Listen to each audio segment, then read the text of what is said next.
Hello, fellow artist. Have you ever wondered why your shadings of the forehead looks flat? If yes, then watch this video to the end and you understand why shadings or why your shadings of the human hair looks flat. Okay, let's go straight to the point. One of the major reasons why your shading of the forehead looks flat is because your shading lacks layers of shade. Yes, what do I mean? Before I added pencil, okay, now presently I'm adding pencil to this work. But before I added it, you saw that there was a layer of shade there, and the layers of shade I used uh, Maris charcoal powder to apply the shade. So that's known as the first shade. And now what I'm doing now is adding the second layer of shade using my graphite pencil.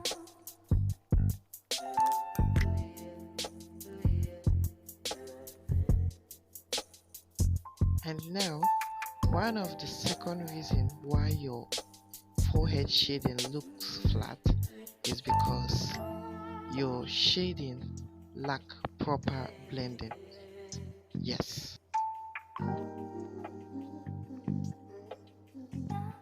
And when you talk about blending, there are a lot of factors that contribute to blending. Alright, the factors that contribute to blending are the kind of materials which you use to blend. Secondly, the kind of paper which you are using to blend on. Then, thirdly, the direction which you are blending to. So all these factors also contribute to what makes your works look real and why it looks flat.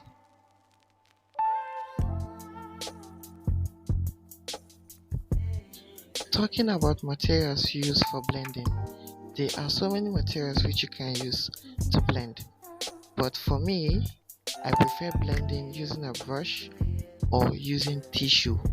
Yes, but there are people who can blend with their fingers. There are people who can blend using soft clothes. There are people who use cotton wool to blend.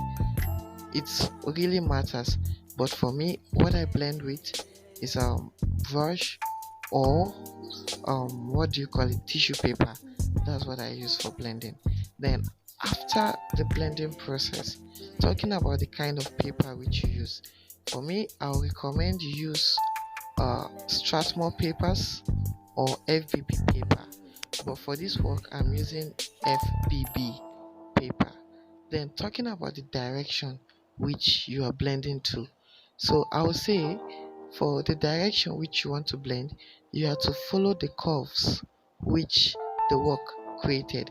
Like looking at this portrait, it's the light falls on the middle of the forehead, so your curves will go around it, so your blending will come around it.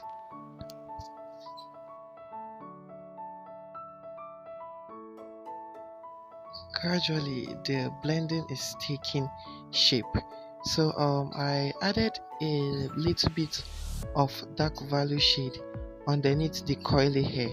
Yes, so because um it was too vivid, the line separating the hair from the skin, so adding a dark value shade between the curly hair and the skin makes the hair and the skin looks like they are joined together.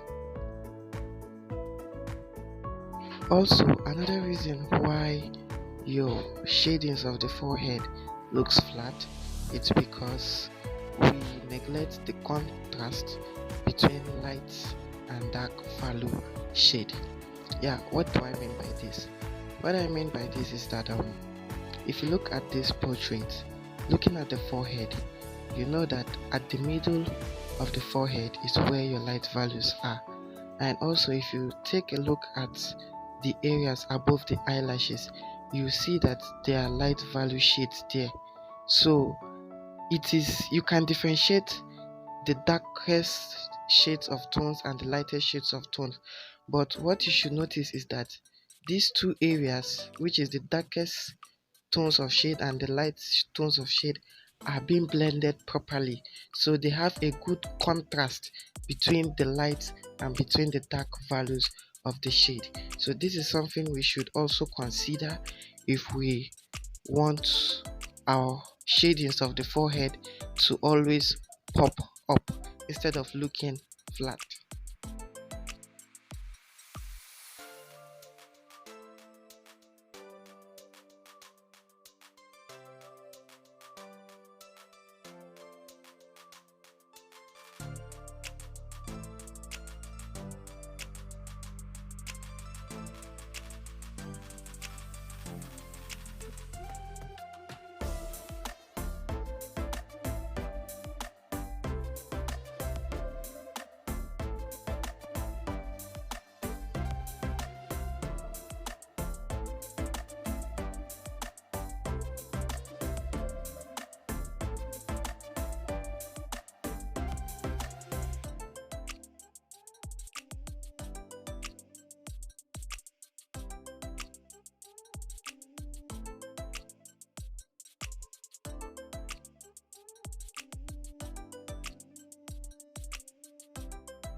Alright, knowledge is power, knowledge is key, and I believe we have all been educated from the artistic perspective. And I want to say, if you love this video and if you enjoyed the little knowledge which I have shared, I would love you to subscribe to this channel and share this video with a friend. I'll also love you to drop your comments on this work and tell me ways which you feel we can improve better on our teaching classes. Thank you very much everyone for watching this video, and have a nice day. Signing out, Tansy Michael Art.